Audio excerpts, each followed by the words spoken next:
অন্যকে দুঃখ দিয়ে যদি তুমি খুশি হও, তবে মনে রেখো সেই খুশি বেশি দিন থাকবে না। অন্যদের খুশি করতে করতে যদি কখনো নিজে উদাস হয়ে যাও, তবে একবার নিজের জন্য বেঁচে নিও। কাউকে ভালো লাগলে ভালোবেসো না। 2 দিন তো খুশিতে দেখা করতে আসবে, তৃতীয় দিন বলবে আমার জন্য অপেক্ষা করো না। আমার আগামীকালকের কোনো চিন্তা নেই। আমি প্রতিটা দিনকেই শেষ দিন ভেবে বাঁচি। জীবনে কখনো কাউকে ছোট মনে করো না। পুরো দুনিয়াকে ডুবিয়ে দেওয়া সমুদ্র তেলের এক ফোঁটাকে ডুবাতে পারে না।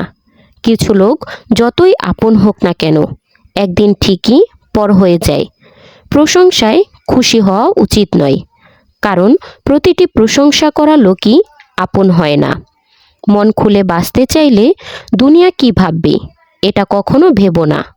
যতক্ষণ সত্যিটা ঘর থেকে বের হয়, ততক্ষণে মিথ্যেটা অধিক দুনিয়া ঘুরে আসে। কারোর অনুভূতি সময় থাকতে বুঝে নেওয়া উচিত, কারণ সেটারও একটা এক্সপায়ারি ডেট আছে। গতকালকে হারালাম আজকের জন্য, আজকে হারালাম আগামীকালকের জন্য। নাম আর ঘুড়ি যত উঁচুতে উড়ে, তা কাটার লোকের সংখ্যাও তত বেশি হয়। অধিকার সেখানে দেখানো উচিত যেখানে আমাদের কথা ও আবেগের কদর আছে।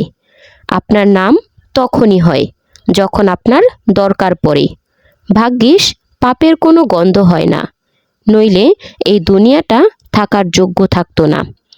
এতটাও সহজলভ্য হয়েও না যে লোকে আচার বানিয়ে ফেলে।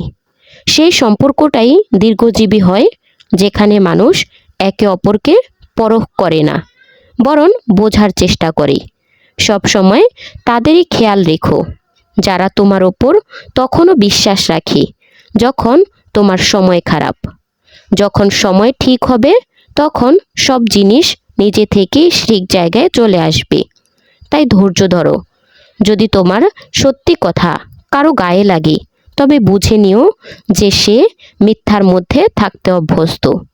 বাবার জীবন কেটে যায় ছেলের জীবন গুছাতে, আর সেই ছেলে লেখে মাই লাইফ মাই রুলস। নিজেকে এতটাও সান্ত্বনা দিও না, কেউই এতটা ব্যস্ত না। কিছু সম্পর্ক থেকে আপনি লড়ে আলাদা হন না, বরং ক্লান্ত হয়ে আলাদা হন। দেখানোর চেষ্টা করো না। যখন তুমি নিখুঁত হয়ে যাবে, তখন তোমাকে এমনিতেই দেখা যাবে। তো বন্ধুরা, ভিডিওটা ভালো লাগলে লাইক কমেন্ট শেয়ার করে চ্যানেলটি সাবস্ক্রাইব করে পাশে থাকবেন। আর হ্যাঁ, নেক্সট কি রিলেটেড ভিডিও চান সেটা অবশ্যই কমেন্টে জানাবেন। দেখা হচ্ছে পরবর্তী কোনো ভিডিওতে। সেই পর্যন্ত ভালো থাকবেন, সুস্থ থাকবেন। আল্লাহ হাফেজ।